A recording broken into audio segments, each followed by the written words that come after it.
Hello bachcho, let's see this question and the question says excretory organs are absent in option A nematoda, option B echinodermata, option C crustaceans and option D onychophora।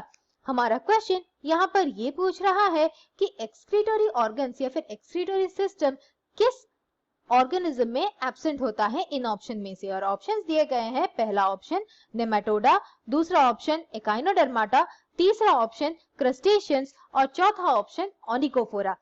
की concept इस question के लिए ये रहेगा कि हमें Echinodermata के जो फाइलम में एनिमल्स होते हैं उनके जनरल फीचर्स जानने हैं।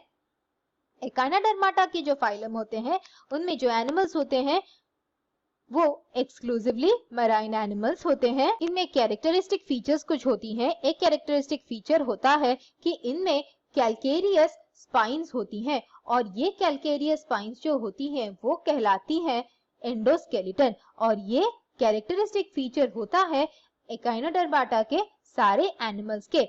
उसके अलावा एक और कैरेक्टरिस्टिक फीचर होता है जिसका नाम है वाटर वैस्कुलर सिस्टम और वाटर वैस्कुलर सिस्टम एकाइनोडर्माटा में कई सारे फंक्शंस परफॉर्म करता है, जैसे कि ये लोकोमोशन में भी हेल्प करता है, ये सब्सटेंसेस के ट्रांसपोर्ट के लिए भी हेल्प करता है और ये प्रे के कैप्चर के लिए भी हेल्प करता है।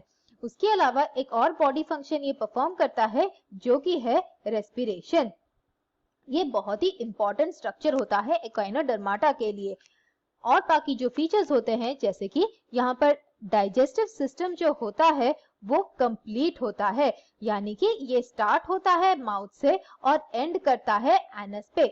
और माउथ रहता है हमारे एकाइनोडर्माटा के वेंट्रल साइड पर और एनस रहता है डोर्सल साइड पर। इनमें एक्सक्रीटोरी सिस्टम कोई स्पेसिफिक नहीं होती है। एक्सक्रीटोरी सिस्टम एकाइनोडर्माटा में एब्सेंट होती है और ये एक यूनिक फीचर है उनका। इनके अलावा इनका रिप्रोडक्शन सेक्सुअल रहता है और डेवलपमेंट इनडायरेक्ट रहता है।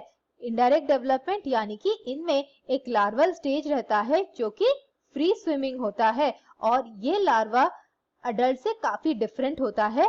ये लार्वा बायलैटरली सिमेट्रिकल होता है जबकि अडल्ट एकाइनोडर्म्स होते हैं रेडियली सिमेट्रिकल। ये ऑर्गेनिजम्स होते हैं ट्रिप्लोब्लास्टिक और इनमें ट्रू सीलोम होता है, यानी कि ये सीलोमेट्स होती हैं। हमारे क्वेश्चन के हिसाब से हमें जानना है कि एक्सक्रीटरी ऑर्गन्स किन में एब्सेंट होती हैं, यानी कि नहीं होती हैं, और हमारा आंसर है option B echinodermata. Option A जो दिया गया है नेमाटोडा, नेमाटोडा में एक्सक्रीटरी ऑर्गन्स होती हैं, उसे कहते हैं रेनेट सेल्स। क्रस्टेशियंस में एक्सक्रीटरी ऑर्गन्स होती हैं, उसे कहते हैं एंटेनल ग्लैंड्स या फिर ग्रीन ग्लैंड्स। और ओनिकोफोरा में भी एक्सक्रीटरी ऑर्गन होता है और उसे कहते हैं नेफ्रीडिया। ओनिकोफोरा को कॉमनली कहा जाता है velvet worms. I hope you understood the solution. Thank you and all the best.